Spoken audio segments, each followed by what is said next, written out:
Jonás capítulo 1. Por eso le pedí a los chicos que pudiéramos ministrar esa canción, Dios, queremos ser como tú, porque necesitamos descubrir verdaderamente qué es lo que el Padre quiere de nosotros, qué es lo que el Señor le está demandando de cada uno de sus hijos, ¿sí?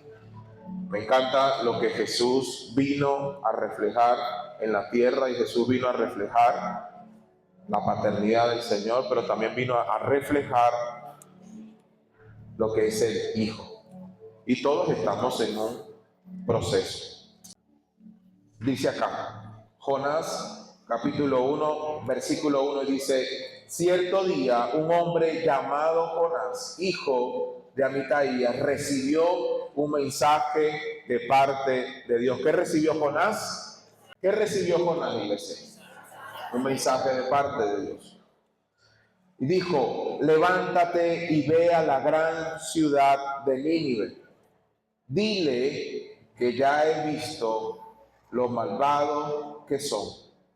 Pero en vez de ir a Nínive, Jonás decidió irse lo más lejos posible, a un lugar donde Dios no pudiera encontrar. ¿A dónde se fue Jonás? A un lugar donde él pensaba que no iba a ser hallado por Dios. Y llegó al puerto de Jope y encontró una barca que estaba a punto de salir, y pagó un mensaje y pagó su pasaje y se embarcó contento de irse lo más lejos posible de Dios. ¿Qué estaba Jonás contento? Porque él pensaba que se estaba alejando de Dios, de su decisión. Cuando yo estaba en alta mar, Dios mandó un viento muy fuerte que pronto se convirtió en una terrible tempestad. Y el barco estaba a punto de romperse en pedazos. Y cada uno de los marineros, temblando de miedo, llamaron a grito a su Dios. Y ese Dios aquí es con minúscula. Ya desesperados, arrojaron al mar todas las cargas del barco para quitarle el peso. ¿Qué arrojaron de la barca? ¿Qué arrojaron de la barca? Las cargas. Muy bien. Para disminuir el peso. Mientras tanto, Jonás dormía plácidamente en la bodega del barco. ¿Qué estaba haciendo Jonás? ¿Usted está durmiendo? No, ¿verdad? Usted está acá conmigo hoy, ¿verdad? Ok, mientras tanto Jonás dormía plácidamente en la bodega del barco. Y el capitán se le acercó y le dijo: ¿qué haces aquí, dormilón? Eso no es para usted, ¿ok?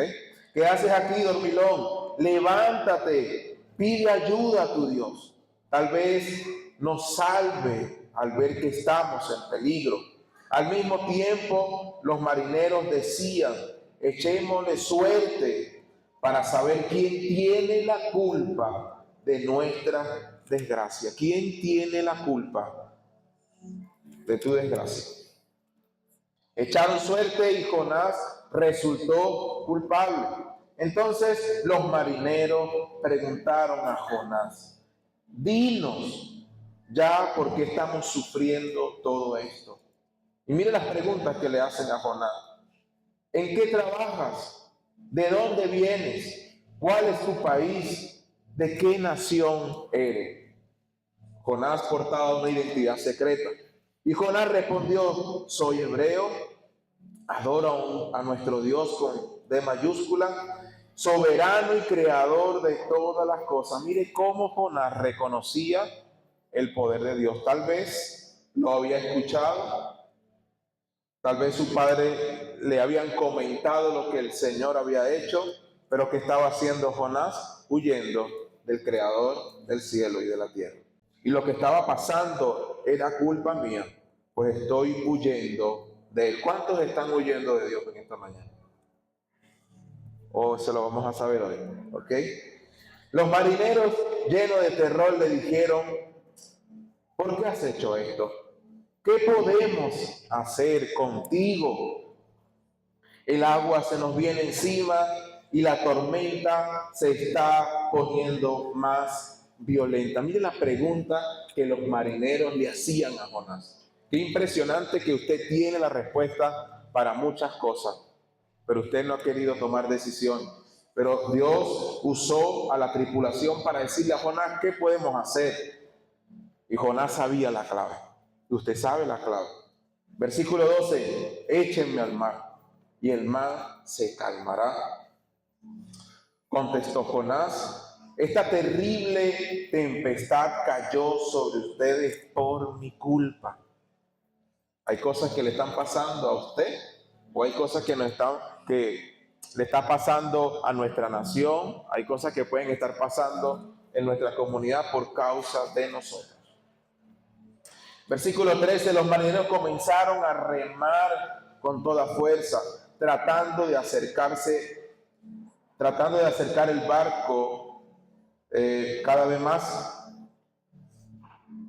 a tierra, pero no pudieron. Las olas eran cada vez más altas y la tormenta casi los destruía.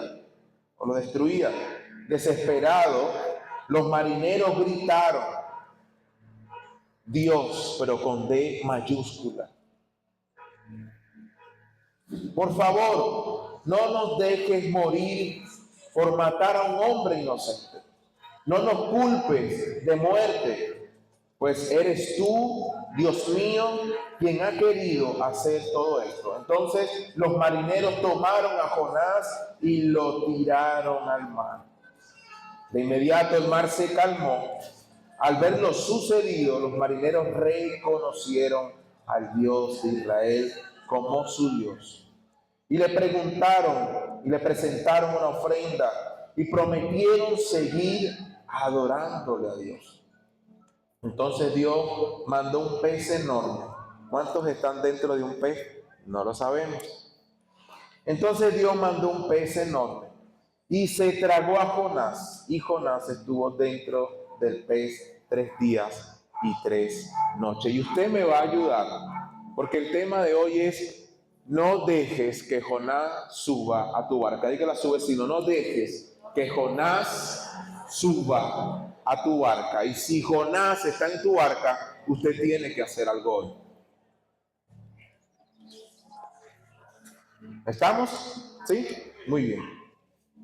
Días atrás, o bueno, la semana pasada, Jennifer nos estuvo refrescando el compromiso o el desafío que todos acá hicimos en nuestras primicias la primera semana de febrero.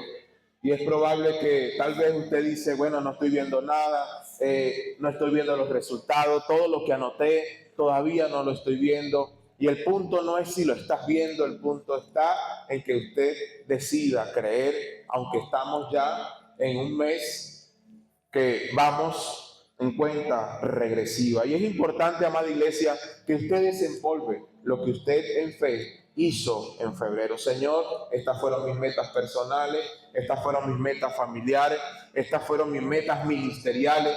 Y si tal vez hay alguna de las cosas que no se han estado cumpliendo, lo importante es que usted esté enfocado en que en algún momento el Señor lo va a cumplir. Amén. Y recordemos también que estuvimos hablando un poquito de las expectativas. Hablamos y les presentamos una imagen ahí en relación a lo que es una montaña rusa. Y muchos de nosotros estamos en la parte más alta con expectativas, pero en el proceso nos damos cuenta de las realidades, pero que son cosas que tienen que suceder para que nuestras expectativas se posicionen siempre en el fundamento que es Cristo Jesús. Amén. Y por último, quiero retomar algo que iniciamos a inicio de enero. Estuvimos hablando de 5 cosas. Comentaba ayer al apóstol, tuvimos una reunión y tal vez estoy exagerado por algunas cosas, pero sí, siempre hemos dicho acá que el Congreso verdaderamente pasa, pero verdaderamente inicia un proceso en cada uno de nosotros de comprensión, de entendimiento, de claridad. Y, y me llevé algunas cosas del Congreso para mi vida personal. Hace 2 años atrás también comentaba de que uno de los congresos para mí había sido lo que es paciencia, había sido evidencia, y le coloqué un tercer elemento de lo que pude tomar de este congreso, y es revelación. Y si nosotros, amada iglesia, no corremos ante el Padre para buscar su revelación, usted siempre se va a encontrar en el lugar incorrecto. Usted no va a verse más allá de lo que el Señor quiere que usted sepa. Entonces, necesitamos recordar 5 razones de tu propósito. Y hoy quiero solamente mencionarte las 5 razones de nuestro propósito. Y quiero traer la memoria, no me voy a detener ahí, pero veo la necesidad de recordarte estas 5 cosas. Número 1, la adoración. Fuiste planeado para agradar a Dios.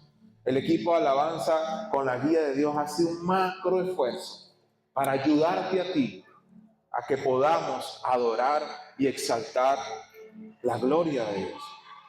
Pero qué lindo es que usted tenga y reconozca o podamos comprender que nuestro primer propósito, nuestra primera razón de estar acá es porque fuimos escogidos para adorar al Señor.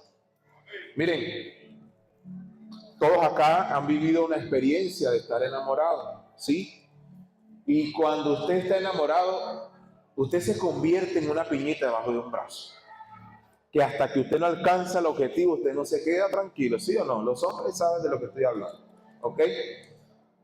Pero cuando dejamos de ser así, cuando ya alcanzamos tal vez lo que quisimos, y nosotros tenemos que ser personas insistentes en nuestra adoración. No adoramos por si tengo estado emocional bien, o no adoro porque es que estoy pasando por un proceso. No, la adoración es algo constante.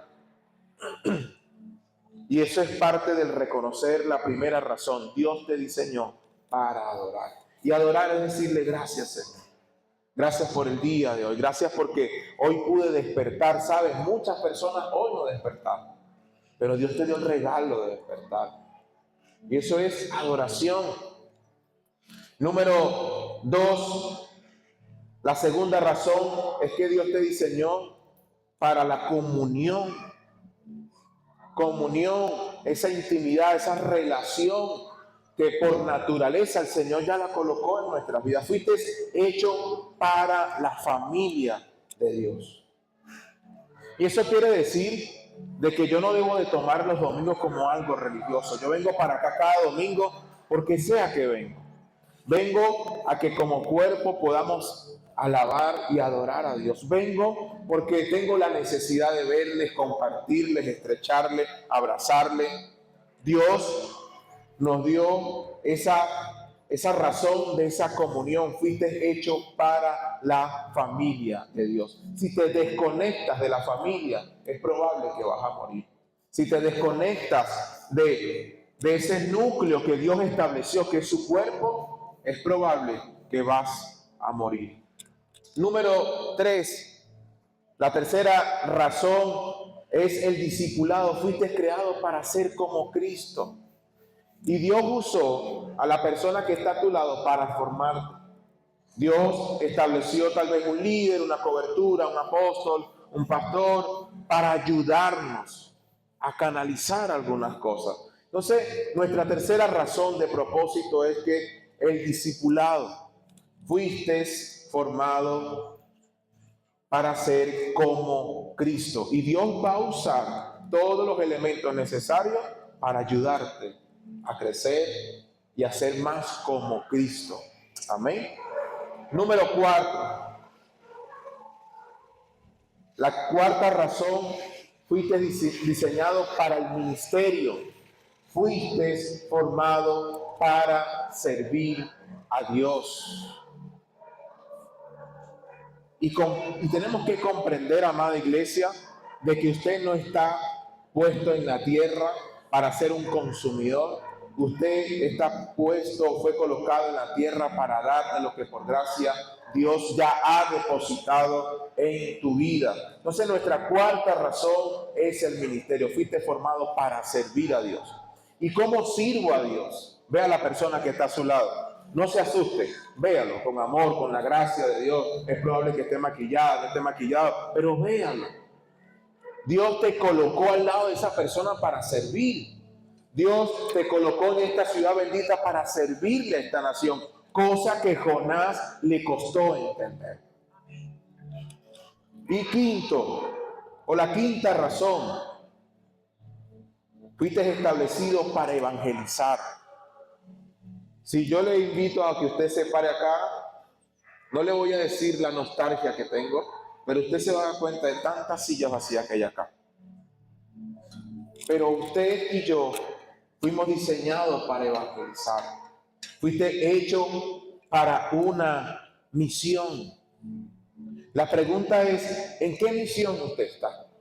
¿Está en una misión personal? ¿Está en una misión, como ya el apóstol nos ha venido diciendo, humanista? ¿Está en una misión de puro trabajo, trabajo, trabajo? ¿O estás en una misión que ya Dios ha establecido en su palabra? El Señor pudiera hacerlo así, pero Él no quiso hacerlo así. Él te estableció para usarte, para que tú fueras un instrumento para otros. Entonces, nuestra quinta y última razón es que necesitamos evangelizar. Fuiste hecho para una misión. Dígale a su vecino, fuiste hecho para una misión. ¿Y por qué traigo a memoria esto, amada iglesia? Porque voy a hablar de mí. A medida en que usted y yo vamos entendiendo nuestro propósito, a medida en que usted y yo vamos captando nuestro llamado, usted es como ese eslabón perdido. Es como esa pregunta que a veces uno se hace, yo creo que puedo hacer algo más. Y la pregunta es, ¿qué te limita a hacer ese algo más? Y una de las cosas que he estado comprendiendo es, Señor, si yo no conozco mi propósito, si yo no conozco mi llamado, ¿para qué estoy acá? No voy a poder ser efectivo para lo que Dios me mandó. Y algo de esto, cuando leí el libro de Jonás, comencé a familiarizarme. Quiero compartirles algunas cosas también. Dice, Dios te creó para que tuvieras una vida con propósito. ¿Para qué Dios te creó? Para que tengas una vida con propósito. Quiero compartirles algunas cosas. Vamos a ver cómo el Señor nos direcciona. Y quiero que vayan conmigo a Efesios capítulo 1. Sé que usted lo sabe mejor que yo, porque desde inicio de año el apóstol nos ha estado hablando de esto y en el Congreso se nos fue reafirmado. Pero mire, usted tiene que llevarse una tarea hoy. Usted tiene que llegar a su casa hoy y decir, Señor, por favor, sé que me amas, sé que soy tu hijo, pero yo necesito comprender mi propósito, yo necesito comprender mi llamado, yo no quiero ser uno más en este planeta Tierra. Efesios capítulo 1, versículo 18, Pablo dice lo siguiente, que ilumine la mirada interior. Pero voy a leer el 17, que el Dios de Cristo Jesús nuestro Señor, el Padre que está en la gloria, se manifieste dándonos o dándoles el espíritu de sabiduría para que lo puedan conocer. El 18, les ilumine la mirada interior para que entiendan lo que esperamos a raíz del llamado de Dios. Qué herencia tan grande y gloriosa reserva Dios para su santo. Yo sé que yo le hago una pregunta a usted hoy. Usted conoce su herencia, usted tiene una herencia y todos vamos a decir, sí, amén. Pero no es lo que usted está viendo. No es tal vez lo que usted ha estado percibiendo. La única forma en que usted y yo conozcamos la herencia de Dios es lo que dice Pablo. Hasta que el Espíritu Santo no obre en nuestras vidas y nuestros sentidos sean abiertos, no vamos a entender para qué fuimos llamados por Dios. Entonces usted no tiene que quedarse con lo que yo le estoy diciendo. Usted tiene que ir a otras profundidades. Y Pablo dice, qué herencia tan grande y gloriosa reserva Dios a sus santos, a aquellos que recibieron la revelación del Espíritu Santo, a aquellos que pudieron entender el llamado divino del Espíritu de Dios. Pero que eso solamente va a acontecer a nuestras vidas por medio de la búsqueda que usted y yo tengamos del Señor. Era la oración de Pablo, era la petición de Pablo. El Espíritu, dice que Pablo oró para que la manifestación del Espíritu de sabiduría viniera sobre estas personas, para que lo pudieran conocer a Él. Otra de las cosas que Pablo dice acá, que les ilumine la mirada interior. ¿Cómo está tu interior? ¿Está nublada? ¿Está iluminada? No lo sé. Para entender el llamado de Dios y su herencia tan grande. Usted y yo entenderemos el llamado de Dios por medio del Espíritu Santo que ya está en nosotros. Amén. Y quiero rescatar algo que leí en esta semana. Y eso está en el libro de la Reforma.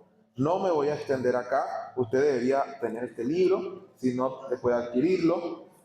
Pero quiero compartirles lo que está en la página 139.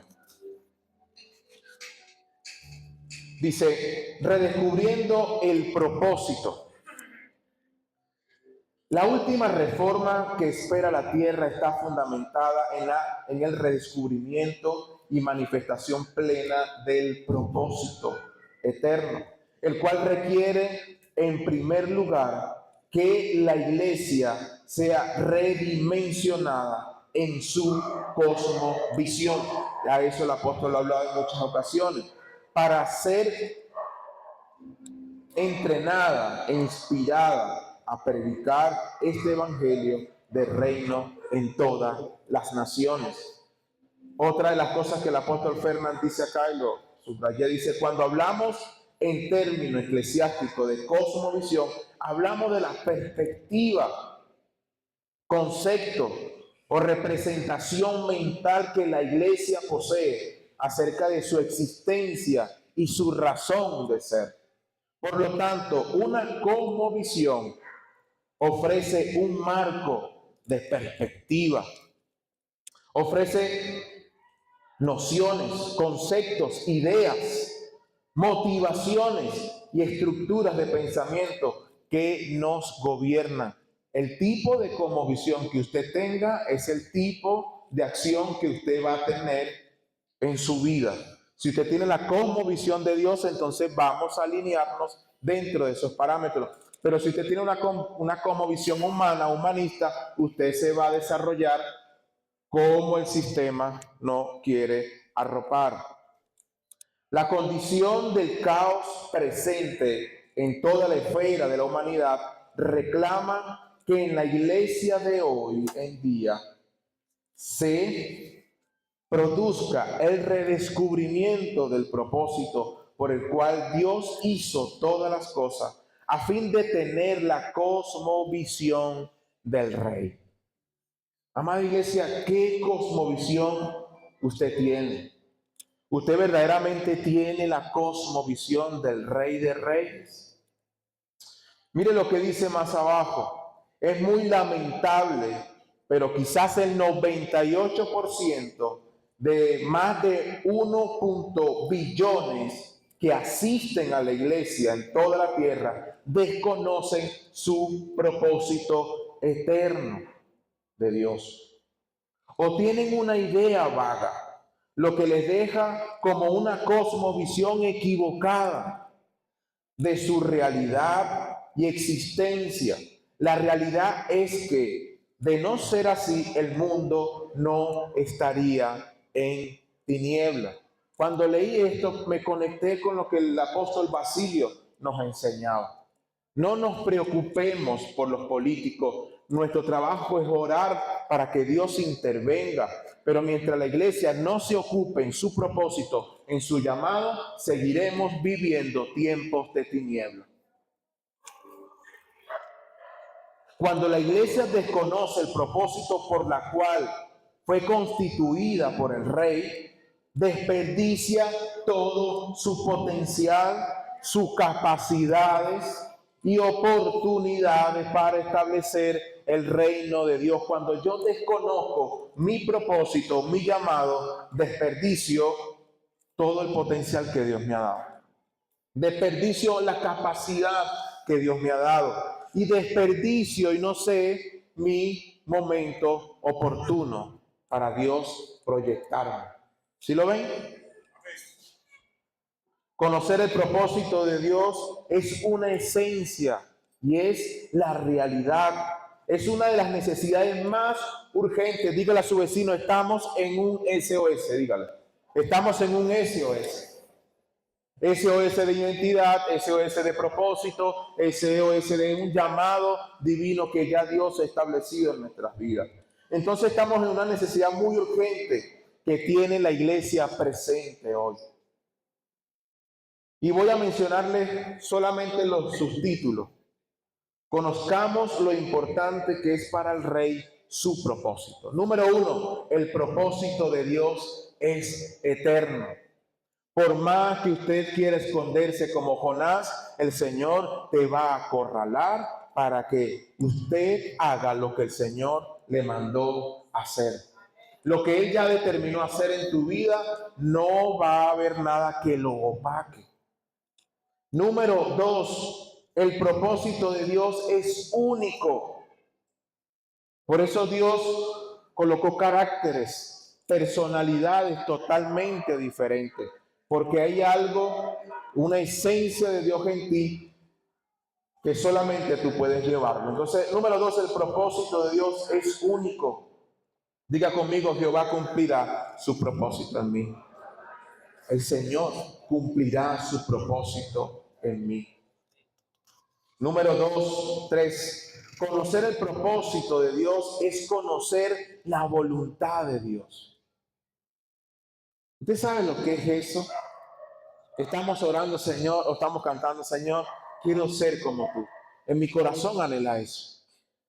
Mi corazón se alinea con el conocer el propósito de Dios, es hacer su voluntad. Pero para yo hacer la voluntad de Dios necesito conocerlo. Porque cuando yo comienzo a conocer a ese personaje, a ese rey, a ese padre, me doy cuenta de que hay áreas en mi vida en que yo tengo que cambiar, tengo que mejorar, tengo que entregarse. Yo le decía a una persona en estos días que cuando el Señor nos confronta con nuestra falta, no es para señalarnos, es para que le entreguemos a Él eso que nos está perjudicando, que nos está dañando. Entonces, número 3, conocer el propósito de Dios, conocer la voluntad de Dios. Y usted sabe cuál es la voluntad de Dios, amada iglesia. La voluntad de Dios es buena, agradable y perfecta. Pero usted y yo estamos caminando en la voluntad de Dios, porque leímos que las 5 razones es la voluntad de Dios. Si yo no estoy evangelizando, si yo no estoy siendo discipulado, si yo no me incluyo en la familia de Dios, si yo no estoy adorando, yo no estoy haciendo la voluntad de Dios en mi vida, o la voluntad de Dios en medio de este lugar. ¿Sí van conmigo? Muy bien. Cuarto, conocer el propósito de Dios es conocer lo que le agrada a Dios. ¿Usted sabe qué es lo que le agrada al Padre? Jesús dijo, el dar fruto agrada a mi Padre Dios.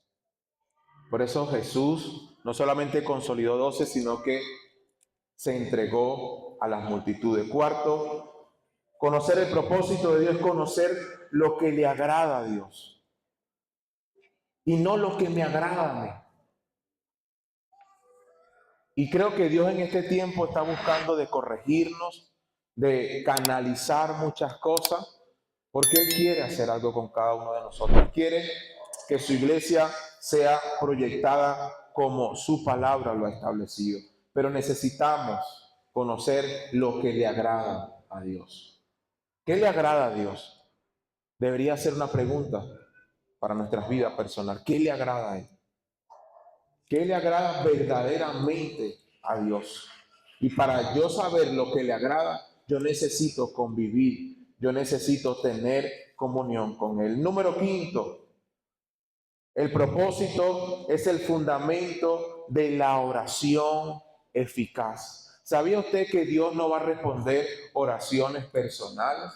Dios va a responder las oraciones que van unificadas al propósito y al corazón del Padre.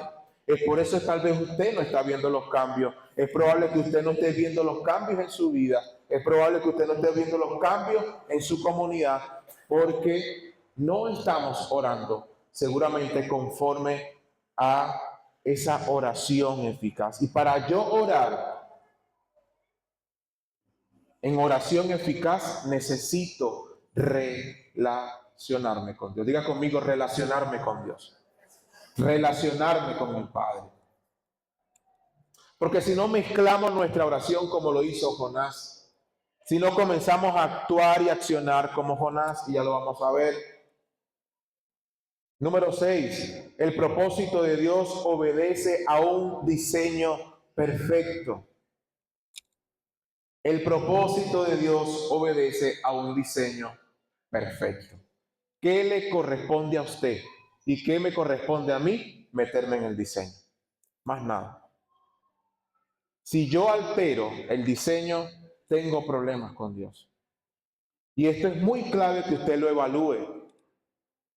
¿Por qué? Porque cada paso que usted da, usted tiene que preguntarle a Dios si ese es el paso que yo tengo que dar. Si lo que usted está haciendo, usted debe preguntarle, Señor, ¿está dentro del diseño para mí? ¿Está dentro del diseño de esta casa? Una de las cosas que el apóstol siempre nos ha enseñado acá es que si usted cree que esta casa es un techo, vaya y busque otra congregación. Pero esta casa no es un techo. Esta casa se ha caracterizado por medio de la vida de nuestro apóstol, y no lo digo porque está acá, de traer lo mejor, de que seamos personas renovadas, de que seamos personas que podamos conocer verdaderamente nuestro propósito. Entonces el propósito de Dios obedece a un diseño perfecto. ¿Estaremos tú y yo en ese diseño perfecto de Dios? Yo creo que sí, pero tenemos que evaluar nuestras acciones. Y último, número 7, la salvación nos reconecta con el propósito de Dios. Y la salvación fue el preámbulo para que conocieras tu propósito. Y es donde hemos comprendido de que la iglesia hoy se ha quedado solamente en el plan de salvación y no hemos olvidado de que hay que extender un reino, que es el reino de Dios. ¿Sí van conmigo? Estas 7 cosas, amada iglesia, de verdad, me removieron en muchas cosas, me reafirmaron en otras cosas. Y es aquí donde deseo que usted a partir de hoy pueda ser más intenso con el Señor. Padre, guíame, direccióname, por favor. Y mire lo que dice Jonás, capítulo 1, versículo 1. Cierto día un hombre llamado Jonás, hijo de Amitai, recibió un mensaje. ¿Qué recibió Jonás? Un mensaje. ¿Qué ha recibido usted por mucho tiempo? Un mensaje de Dios. Usted ha recibido una palabra de Dios. Todos acá hemos recibido alguna directriz de Dios. Y Jonás recibió de parte de Dios una directriz. Levántate, ve a la gran ciudad de Nínive y dile que ya he visto lo malvado que son. Dios había escogido a Jonás. Dios le dio una tarea a Jonás. Dios le dio un llamado a Jonás. Dios le dio un propósito a Jonás. Dice que el profeta Jonás se encontró en un total proceso de confusión emocional en relación al llamado y al propósito de Dios. Jonás se sentía en un conflicto emocional y ya lo vamos a desarrollar. Otra de las cosas que podemos ver en la vida de Jonás es que Jonás rechazó el llamado de Dios. Jonás abandona la misión que Dios le había dado.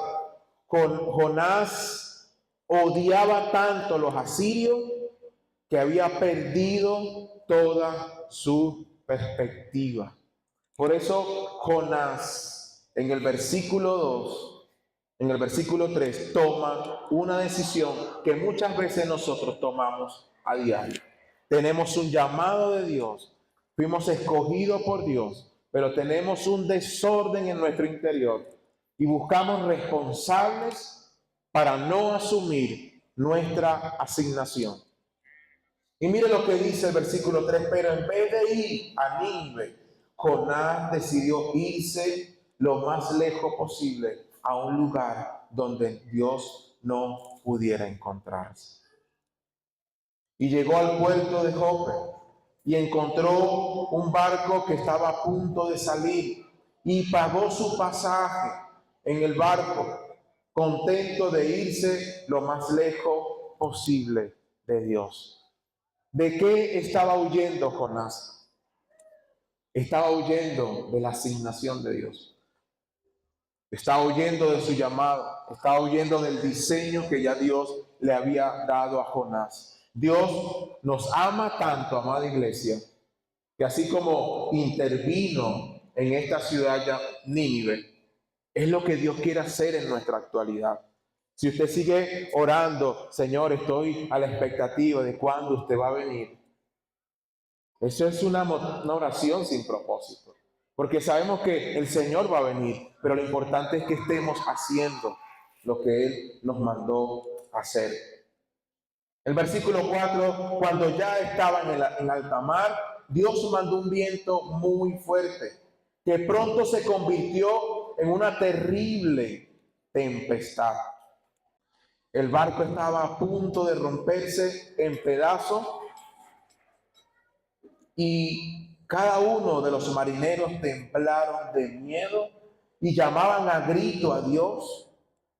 Ya desesperados, arrojaron al mar todas las cargas del barco para quitarle peso, y mientras tanto Jonás dormía plácidamente en la bodega del barco. Jonás quería venganza y no misericordia. La historia señala que Nínive, la capital de Asiria, fue una de las naciones que más los israelitas tenían miedo de ella. ¿Por qué? Por la maldad de esa nación de Asiria. Era tanta la maldad que reposaba en esa nación, era tanto el pecado, que Jonás se mezcló emocionalmente y él dijo, no, yo no voy. Jonás es el tipo de persona almática y sentimentaloide que se deja gobernar por sus emociones y deja al lado su llamado asignado por Dios. Ese es el tipo de hombre que Jonás era. Amada iglesia, ¿cuántas cosas estamos deteniendo de parte de Dios solo por el hecho de decir, es que no siento, no me parece, es que no estoy de acuerdo? Y por eso es interesante que usted conozca su propósito y su llamado, porque cuando se nos es revelado, usted no se limita, usted avanza, usted camina, usted se proyecta dentro de lo que el Señor ha establecido. Amén. Pero ¿qué hizo Jonás? Tomó un rumbo que no era el correcto. Y es probable que a ti y a mí nos esté pasando lo mismo. Hay cosas que nos pasan por nuestras decisiones. Y hay cosas que pasan porque Dios se vale de la circunstancia para hablarnos, para llamarnos y decirnos, hey, mijo, venga acá, usted vive hoy, es por esta asignación. Usted está acá, es por esta tarea que se le fue dada. ¿Y qué simboliza la barca, iglesia? De forma metafórica, la barca representa tu vida. Y surge otra pregunta. ¿Qué lugar ocupa Cristo en tu barca? Tu barca representa tu mundo interior. Y Dios nos entiende, Dios nos comprende, Dios fue a la cruz porque te entendía, te comprendía. Pero yo no puedo quedarme ahí. Yo necesito surgir, yo necesito avanzar. ¿Por qué? Porque tengo un propósito, tengo un llamado por Dios. Entonces la barca representa mi vida, tu barca representa tu mundo interior. ¿Cómo está tu mundo interior? ¿Qué decisiones estás tomando? Porque las decisiones de Jonás no fueron las mejores. Las decisiones de Jonás fueron ligadas a un odio, a un rencor que habían surgido por problemas de naciones, pero él quiso tomar, entre comillas, la mejor decisión. ¿Qué lugar ocupa Cristo en tu barca? ¿Qué lugar usted y yo le estamos dando al Señor en nuestras vidas? Jonás quiso sacar a Dios de la ecuación. Jonás dijo, mientras yo más me distancie, más Dios va a estar separado de mí. Y eso fue una gran mentira. Y me da risa porque Jonás compró un boleto para alejarse de Dios y Dios estaba en medio de esa circunstancia. Y quiero que te lleves algo hoy, ¿sí? Y es lo siguiente, usted nunca va a poder escaparse del llamado de Dios.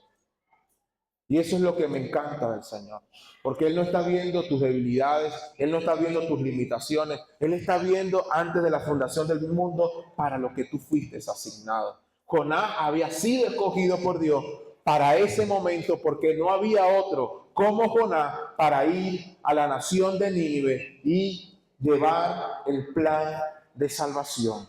Entonces usted nunca va a poder escaparse del llamado de Dios. Qué consuelo. Yo no sé usted, pero esto es para mí como un alivio. Pero si usted había pensado huir del llamado de Dios, entonces esta palabra seguramente es para ti, como lo fue para mí también. El versículo 4, cuando ya estaba en alta mar, Dios mandó un viento muy fuerte que pronto se convirtió en una terrible tempestad. El barco estaba a punto de romperse en pedazos. Cada uno de los marineros, temblando de miedo, llamaban a grito a los dioses que ellos conocían. La desesperación. Dice que arrojaron al mar todas las cargas del barco para quitarle mayor peso. Eso es un razonamiento lógico. Mientras tanto, Jonás dormía plácidamente en la bodega de la barca, como que si relajado. Él me imagino que decía, no, esto no es conmigo. Pero yo sé que había una voz de Dios en la vida de Jonás y usted lo va a descubrir. El 6, el capitán se le acercó y le dijo, ¿qué haces aquí, dormilón? Levántate, pide ayuda a tu Dios, tal vez nos salve al ver que estamos en peligro. La desobediencia de Jonás puso en riesgo la vida de la tripulación. Iglesia, tu desobediencia pone en riesgo tu familia, pone en riesgo tu casa, pone en riesgo tu negocio y pone en riesgo lo que Dios ha depositado en ti. La desobediencia de Jonás puso en riesgo la vida de la tripulación.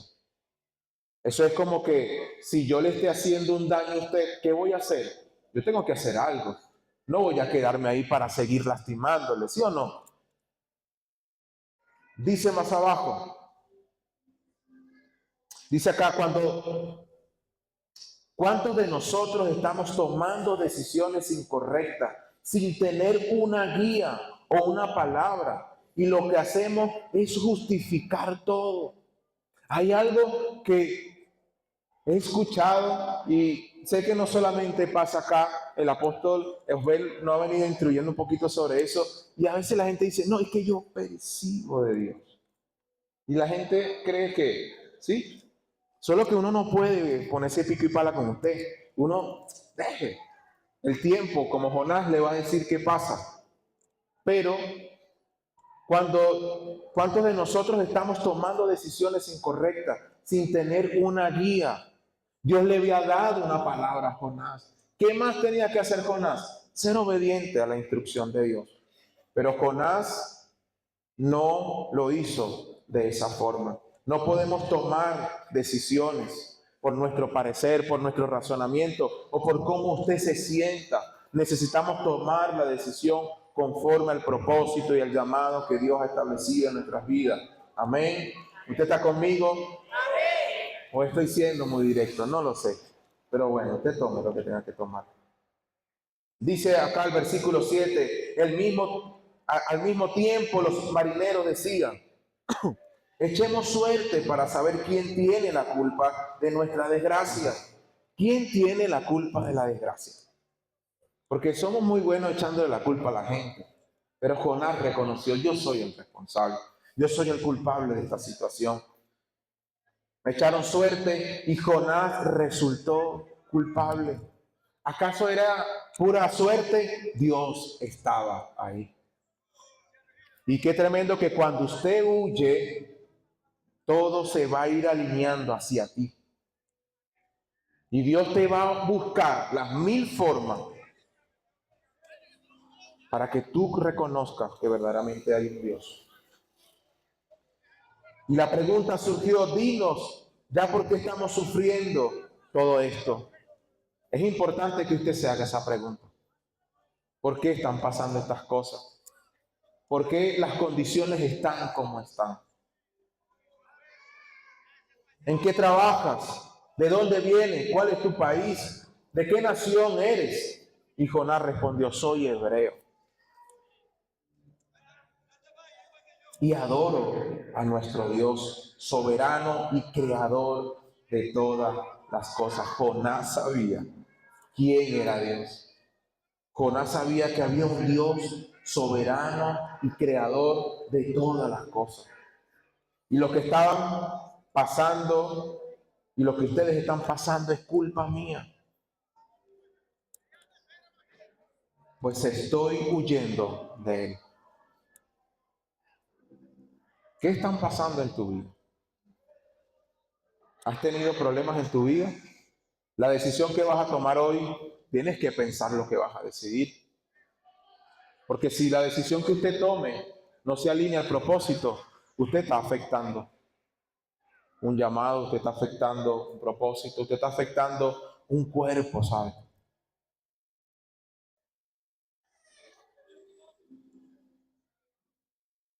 Por más que te esconda, la gente reconocerá lo que Dios ha colocado en ti. Por más que te escondas. Escuché una historia que sucedió en la vida real. Dice que un joven aceptó a Cristo, comenzó a congregarse, después de los años se apartó de Dios y comenzó a transitar los lugares que él había dejado de transitar. Y en una de esas cosas que él había dejado había sido la santería y todas esas cosas. Y dice que él quiso volver nuevamente a ese lugar. Y dice que estaban en un escenario donde los santeros y todo este poco de gente hacen ahí.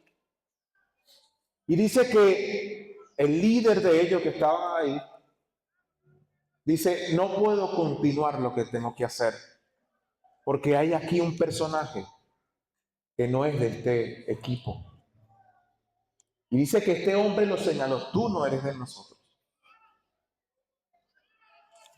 Mire cómo Dios usó sus vasos como Él quiere Usó a este santero hechicero para decirle a aquel que se había apartado de Dios, este no es tu lugar, vuelve a tu diseño. Qué impresionante. Y ese hombre volvió nuevamente a los pies de Cristo. Y fue algo que sucedió en la vida real. Por más que usted se huya, por más que usted se esconda, la gente te va a decir algo diferente ahí en ti. Pasó con Pedro, cuando entregaron al maestro. Tú como que eres uno de los discípulos de Jesús. ¿Y qué hizo Pedro? No, no, por favor. Y a veces lo negamos con nuestras acciones, con nuestras palabras. Pero qué lindo es que, aunque Jonás sabía en el lío que estaba metido y lo que estaba pasando, él reconoció verdaderamente es mi culpa lo que le he traído a ustedes. Mire lo que dice el Salmo. El Salmo 139 me encanta mucho, yo me anclo mucho con David en esto. Dice acá, el Salmo 139, versículo 1 dice, Dios mío, tú me conoces bien, sabes todo acerca de mí, sabes cuánto me siento, cuando me levanto, aunque me alejo de ti, me lees los pensamientos, sabes lo que hago y lo que no hago, no hay nada que no sepas, todavía no he dicho nada y tú ya sabes lo que diré, me tienes rodeado por completo, estoy bajo control. Yo no alcanzo a comprender tu admirable conocimiento. Queda fuera de mi alcance. Jamás podría yo alejarme de tu espíritu o pretender huir de ti. Si pudiera yo subir al cielo, allí te encontraría. Si bajara a las profundidades de la tierra, también allí te encontraría. El hombre también quería huir. Versículo 9, si volare yo hacia el este, tu mano derecha me guiaría. Si me quedaría a vivir al oeste, también allí me darías tu ayuda. Si yo quisiera que fuera ya de noche para esconderme en la oscuridad, de nada me serviría. Para ti no hay diferencia entre la oscuridad y la luz. Para ti hasta la noche brilla como la luz del sol. Dios mío, tú fuiste quien me formaste en el vientre de mi madre. Tú fuiste quien me formó en cada parte de mi cuerpo. David estaba huyendo de Dios. Y por más que él quiso huir, detectó que la presencia de Dios también estaba en medio de ese lugar.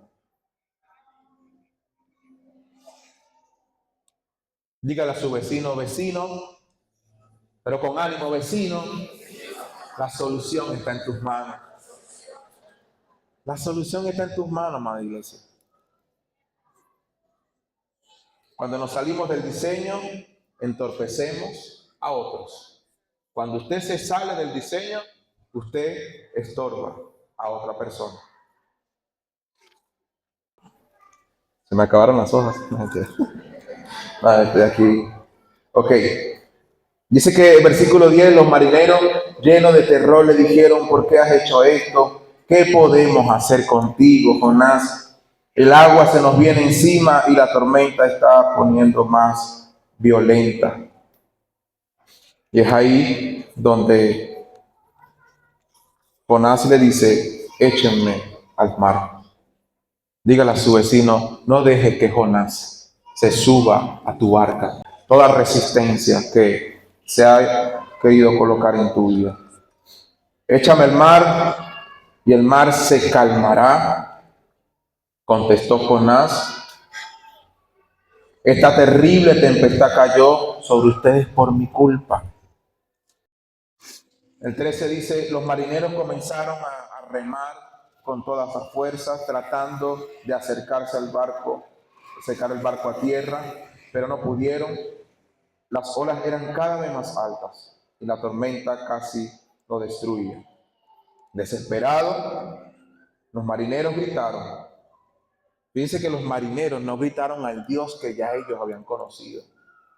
Ellos gritaron al Dios que conocía a Jonás. Ve cómo la circunstancia se convierte en bien cuando está Dios obrando. Se da cuenta de que todo lugar que usted pise tiene que ser bendecido y prosperado por la mano de Dios. Porque dice que la tripulación comenzó a clamar al Dios de Jonás. Comenzó a cumplirse la misión que Dios le había dado a Jonás. Desesperados, los marineros gritaron al Dios: por favor, no nos deje morir por matar a un hombre inocente. No nos culpe de su muerte, pues eres tú, Dios mío, quien ha querido hacer todo esto. La tripulación entendía que el Dios de Jonás había permitido la circunstancia. Y el problema dentro de esa barca se llamaba ¿quién? Se llamaba Jonás, no era la tripulación. El problema dentro de esa barca tiene nombre y apellido, ¿sabes? El problema de eso que te está pasando en tu interior tiene nombre y apellido, que solamente tú tienes la autoridad de Dios para sacarlo de tu vida, para desecharlo de tu vida. Amén. El 15. Entonces los marineros tomaron a Jonás y lo tiraron al mar. Inmediatamente el mar se calmó. La solución está en tus manos. Solo tienes que reconocer nada más. Al ver lo sucedido, los marineros reconocieron al Dios de Israel como su Dios, imagínense. Le presentaron una ofrenda y prometieron seguir adorándolo. Entonces Dios mandó un enorme pez. Cuando sale Jonás de la barca, los demás son tranquilizados, pero ahora viene un proceso para la vida de Jonás. Entonces Dios mandó un pez enorme que se tragó a Jonás, y Jonás estuvo dentro del pez 3 días y 3 noches. Usted en su casa va a leer Jonás capítulo 2, versículo 1 al 10. Usted va a ver que Jonás se vuelve a Dios, reconoce su falta, reconoce su situación, pero no reconoce su falta por completo. Ya usted lo va a ver. Y en su casa usted va a leer Jonás capítulo 3 del 1 al 10. Jonás retoma el llamado de Dios y perdona a la nación de Nínive. Aunque Jonás se vuelve a Dios, mire cómo culmina el capítulo 4. Jonás capítulo 4, versículo 1. Dice que en el capítulo 2, Jonás ora a Dios, se vuelve a Dios. Sí, Señor, lo reconozco, es verdad. Me ligué emocionalmente y me limité porque odiaba a esta gente. En el capítulo 3, Jonás camina en obediencia y comienza a hacer lo que Dios le manda hacer. Y después de Jonás hacer toda su jornada, se dice que donde estaba Jonás, a Nínive eran como 800 kilómetros, había una población aproximada de más de 20,000 personas, ¿ok? Pero ya Jonás había hecho su trabajo. Pero mire cómo termina la historia triste de Jonás. O sea, de usted depende cómo termina su historia, ¿ok? Y Jonás se enojó muchísimo, pues no le gustó que Dios hubiera perdonado a la gente de Nínive. Y muy molesto le dijo a Dios: ya lo decía yo, Dios mío, ya lo decía yo, hiciste lo que pensé que harías cuando aún estaba en mi tierra. Por eso quise huir lejos de ti. Jonás era un obstinado. ¿Usted sabe lo que es discutir con Dios por lo que Él quiere hacer? Si en el proyecto de Dios está esta ciudad bendita, ¿voy a discutir yo con el Señor por la salvación de cada habitante? ¿Usted quiere que se acaben las licorerías? ¿Usted quiere que se acaben las fiestas nocturnas? ¿Usted quiere que se acaben las drogas? Caigámosles a la gente. Y usted va a ver la diferencia, porque ya lo hemos visto. Y Jonás, muy molesto, le dijo, ya lo decía yo, mi Dios, ya lo decía yo. Más abajo dice, por eso quise huir lejos de ti. Jonás conocía lo que estaba en el corazón de Dios. Jonás conocía la voluntad del Señor. Yo sé que eres un Dios muy bueno. Te compadeces de todo. Y es difícil que te enojes. Eres tan cariñoso que cuando dice que vas a castigar, después cambias de opinión y no lo haces. A mí me molesta eso. ¿Cuántos de acá están molestos con Dios? Porque hay gente acá que le ha tocado tener que restaurar con gente que usted no quiere restaurar. ¿Cuántos acá tenemos relaciones rotas con vecinos que no queremos restaurar? Usted está deteniendo la mano de Dios sobre ese lugar. Usted está deteniendo la mano de Dios sobre esa persona. Prefiero, mire lo testarudo que era Jonás.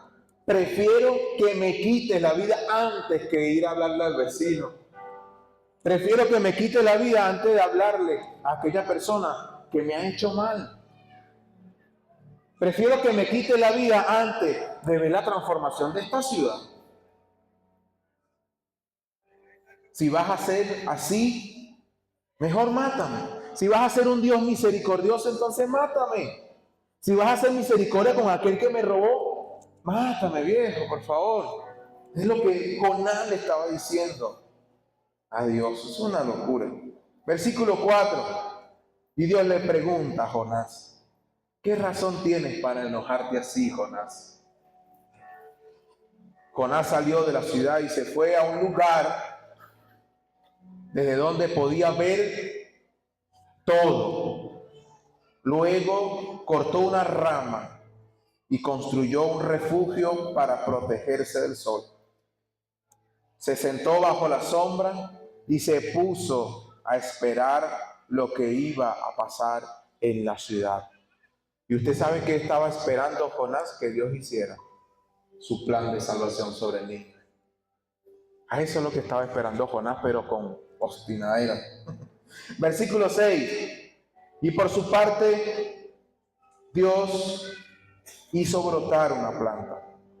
Esta creció y cubrió el refugio de Jonás. Así Dios le dijo a Jonás, así le dio Dios a Jonás una sombra mejor para que no se sintiera tanto calor. Y Jonás quedó muy contento con aquella planta. Pero después Dios hizo que un gusano viniera al otro día y picara la planta.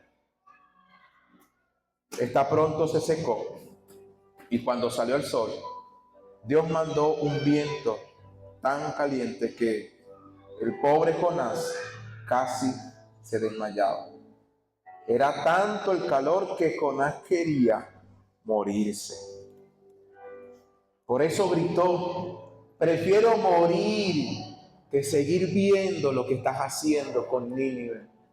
Prefiero morir. El tipo era obstinado, de verdad. Prefiero morir antes que ver la salvación de esa gente.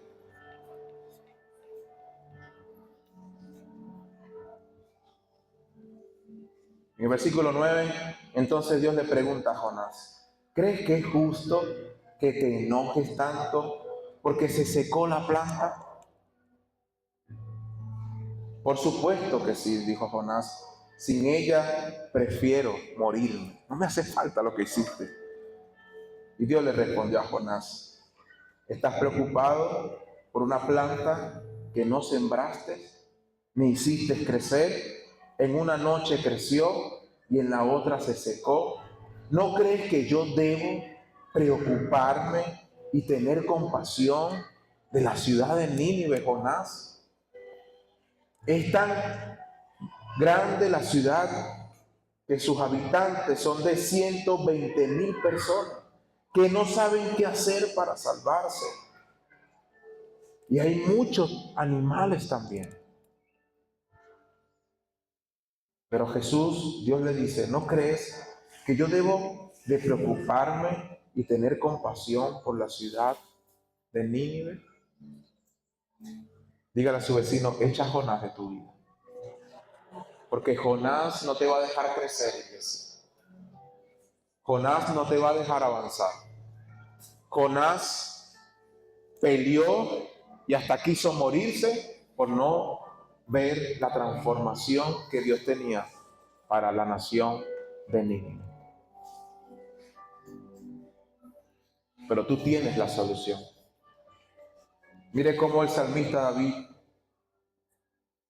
concluye el Salmo 139. Y yo quiero invitarte a que tú te coloques sobre tus pies.